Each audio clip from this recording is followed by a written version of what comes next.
Dang, wouldn't this look a lot better with some beams up? See, the goal here is to make all of this look a little more like that. We made it back out into the shop. I'll tell you, that beam was a beast. My sinuses are packed tight as the drum. Got a big old beauty right down here. Just gorgeous, eh? Almost a shame to cut it shorter, but that's the way she goes. This one's gonna go up next. My process is getting refined, so I know what not to do from the first one, and by the 6 beams to go up, we'll probably just be using the tractor.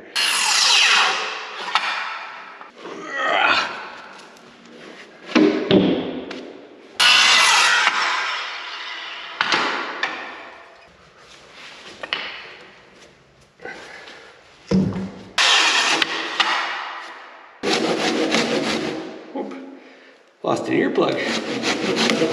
Oh, stubborn. There we go.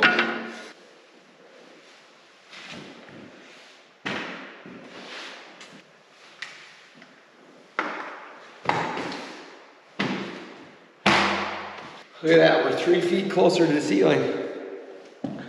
Headed the right direction. Part of the crucial lifting plan here too is you'll only want to use your very best plastic software.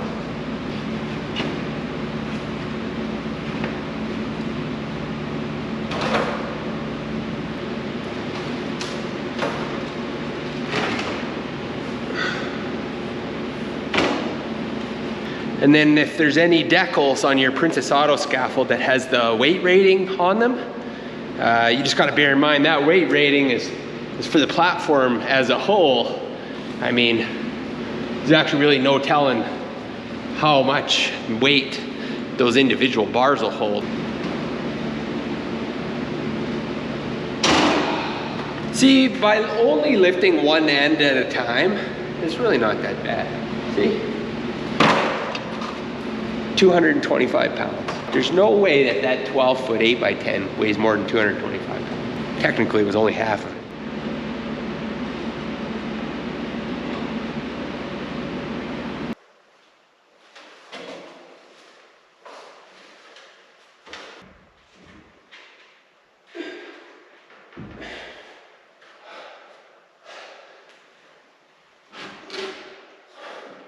I don't think I need to describe to you how heavy that is. I think you get it.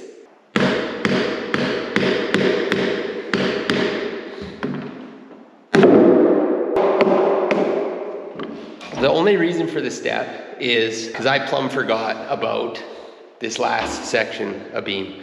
You can easily see where the joists are gonna go. That's where that beam ends. Okay. What about this? Who's hanging these joists? So what we're gonna do, good thing I cut extras, is we have extra 8x8s.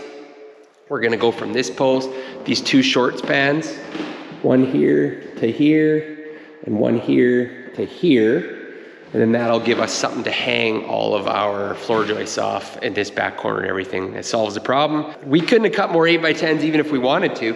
We didn't have big enough trees to get any more 8x10s, so just need to do something about that gappage.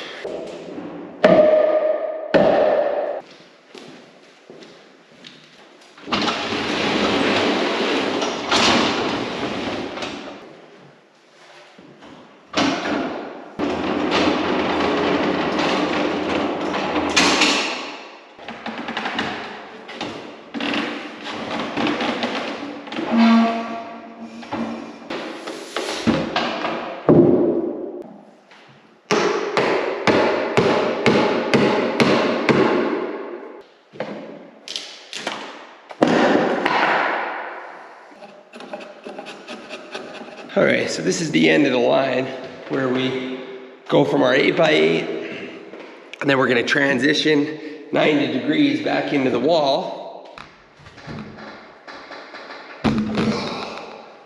Oh, that's heavy. When we get this gap to shut tight, ideally, that's what we're most worried about, that should be 90, give or take. These joists are cut long enough so they're gonna come out and bear on top of this entire beam.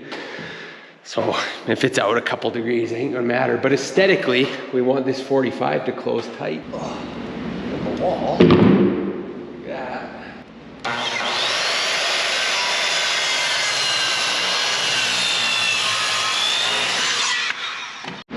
So what I've ended up doing here is I was able to cut back far enough on this end to get rid of all that little bit of wane that was on that end.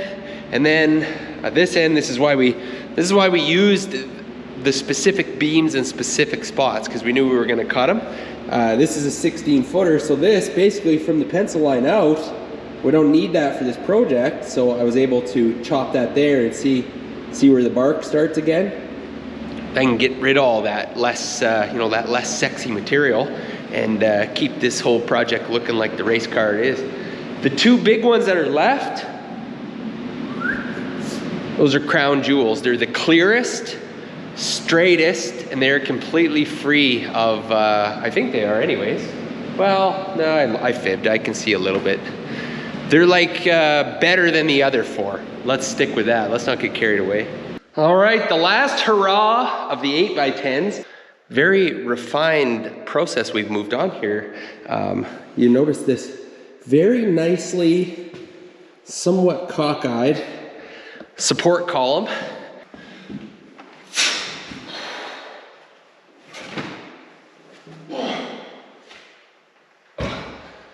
Home Hardware benchmark. They're rated at 1,200 pounds per set. I got a hard time believing that I'd trust that for 1,200 pounds, two of them sawhorses. But I have had a mothering ton of weight on these plastic sawhorses before. I got about 3 or 4 sets of the dang things. And we just don't stand underneath of them. What did Ronnie Coleman always say? Lightweight, lightweight. Oh, there's nothing light about that. Oh. One last lift to the Princess Auto scaffold, home free, and lunchtime. I can assure you, pigs can't fly and neither can that beam, so.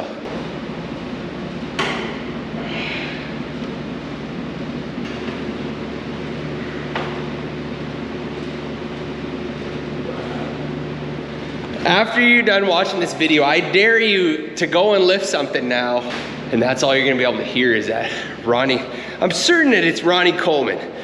Mr. Olympia, big fella. Lightweight, lightweight. Who's gonna lift these weights? More or less fits like a glove. So to answer the question of why no joinery, well, I'll be honest with you. The number one reason for the no joinery, no time. We are going to plate these connections for structural reasons and for aesthetics, just to keep everything locked in place.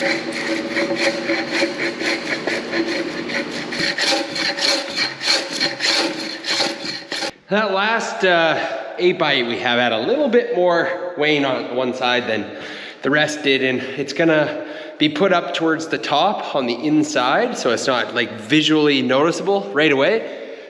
Strength-wise makes no difference. It's just, it had a good edge of bark on it there, so rather than put it up top and then put floor joists on it and then not be able to access it, I just, that little block plane stripper down.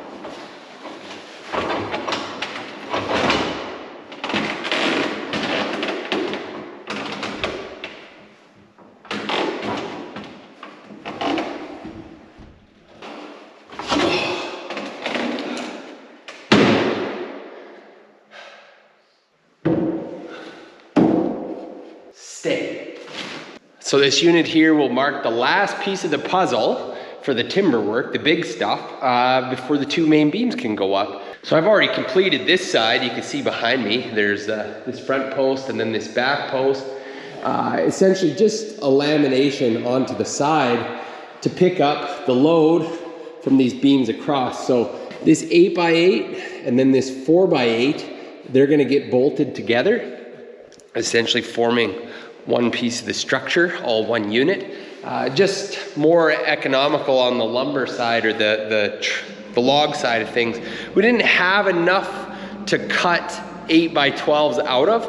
I actually originally did get one 8x12. It was riddled with wane and flaws, and it was just terrible. I thought, well, if I can't even get one, I'm definitely not gonna get 4. So this was the solution. Because again, I just viewed cutting anything out of those for joinery, you know, so they could lap all in the same post. I mean, I researched it. I just didn't like anything that I found. I mean, there's 4 spots here where three beams have to meet atop the exact same 8x8, and it just doesn't leave a lot of meat. So rather than narrow it down, we've got our 4 inches of purchase on the main 8x8. And then we got our full 4 inches of purchase with these here that are just tacked in place. And then we'll go ahead and we'll bolt all that together to create one solid structure. And then we can set our big span 8x10s all the way across here. What the heck happened? Wasn't that supposed to be inside so it would stay warm and dry? In the interest of preserving our physical health, the big beams are gonna be lifted with that orange tool. So we gotta just cut and quick the length. It's like a giant man fort in here. I love it. It has that feel to it. I have to come up with a password. I'm older now though, so if I build a fort, girls definitely welcome. Back to the tool that saved us all. Grandpa's dolly.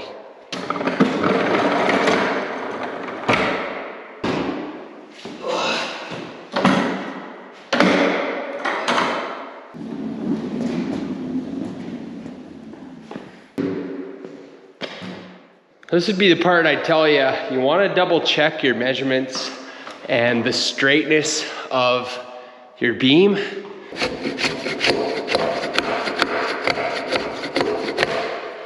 It's the green wood with the sap is just wreaking havoc on the old hand plane.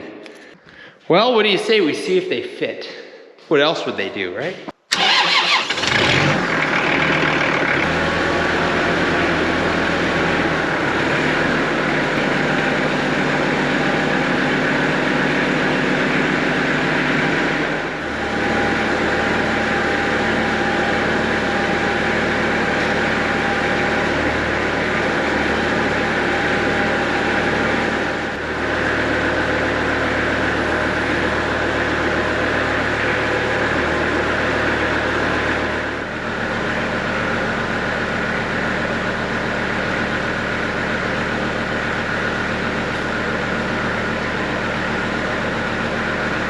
Guy can't even hear himself think with that run. Got our shoehorned in there. I can go ahead and get rid of this tractor that's plugging up the works.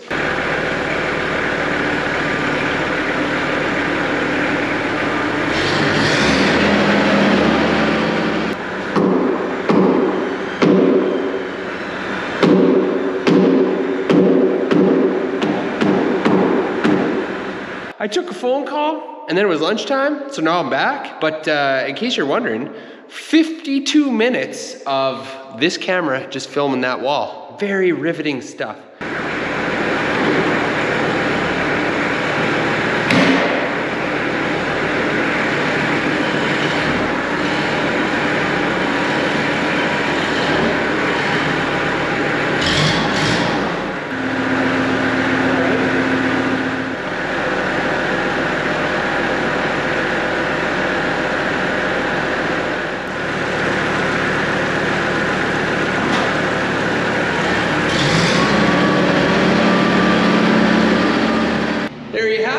Beam 1 and beam 2.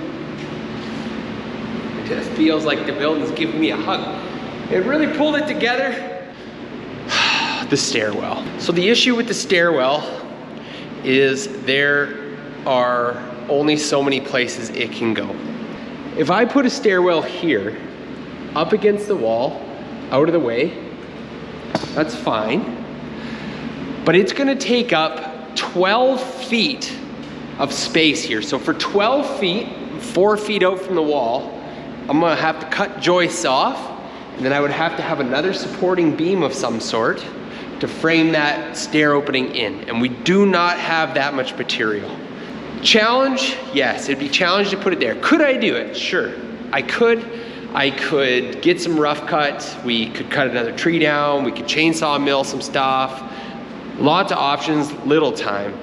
No matter where I put it underneath the mezzanine, I lose all that floor space in the mezzanine as well as the floor space down below. Double whammy. Having the tractor in here gave me a better feel for space. From this post to the end of this lumber is 4 feet. I measured it, 4 feet. So if we put a stairwell, the stairwell would go from that post up to the top of the mezzanine. We don't lose any real estate upstairs, and we're losing the same amount of floor square footage down below because the stairs have to be on the floor. 14-foot wide door, a 14-foot wide open bay, and we're proposing to chop 4 feet off of it. It's actually 14 feet and 8 inches or something like that because we squeezed as much out of it as we can on the sides of the door. I'm not a mechanic. You're not gonna catch me restoring a car. It's not my thing. So I'm not gonna have something parked in here unless we're just doing an oil change or some routine maintenance. My truck will fit in here, no problem. I measured it out. I could back my enclosed trailer in here and still open the rear door and have room, like a foot, like almost 2 feet on each side to walk up and down. Plenty of space.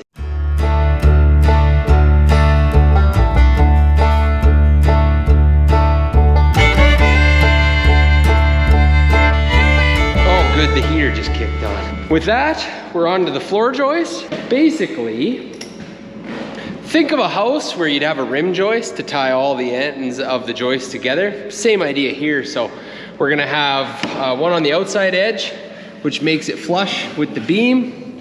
These joists are gonna run this way back.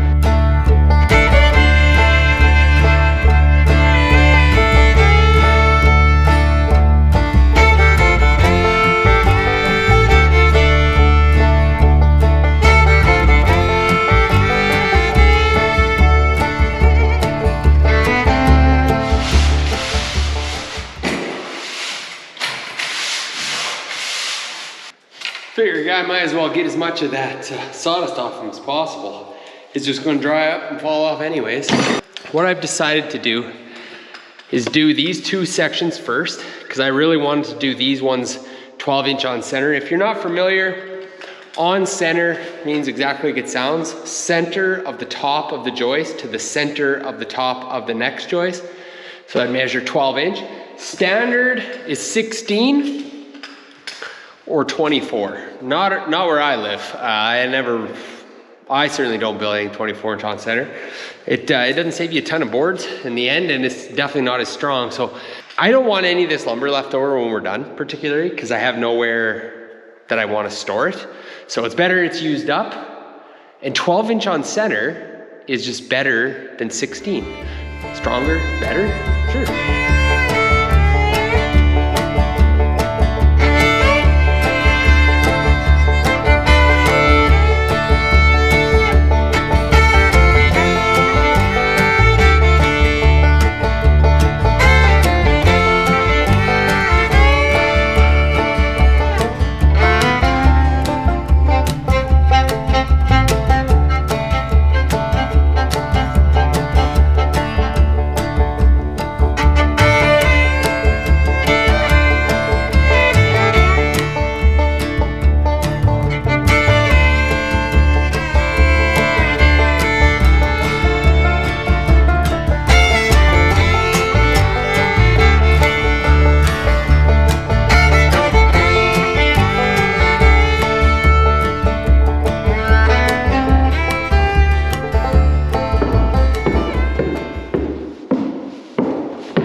Well, friends, I say we are making progress. Capped off with a beautiful stairwell. That's what I decided to do. Just couldn't bring myself to sacrifice valuable mezzanine real estate. And we were already gonna lose the first floor real estate anyways, because stairs, they need to sit on the floor. We got all our big fasteners holding up that ledger board, more than ever enough.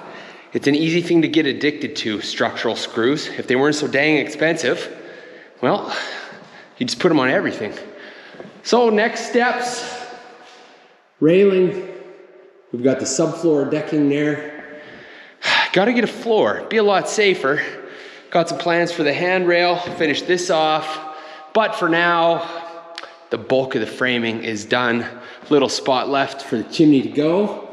So with all that, we'll be moving on to next steps and next steps and next steps. You know how projects go. They're never quite done. Adventures continue on.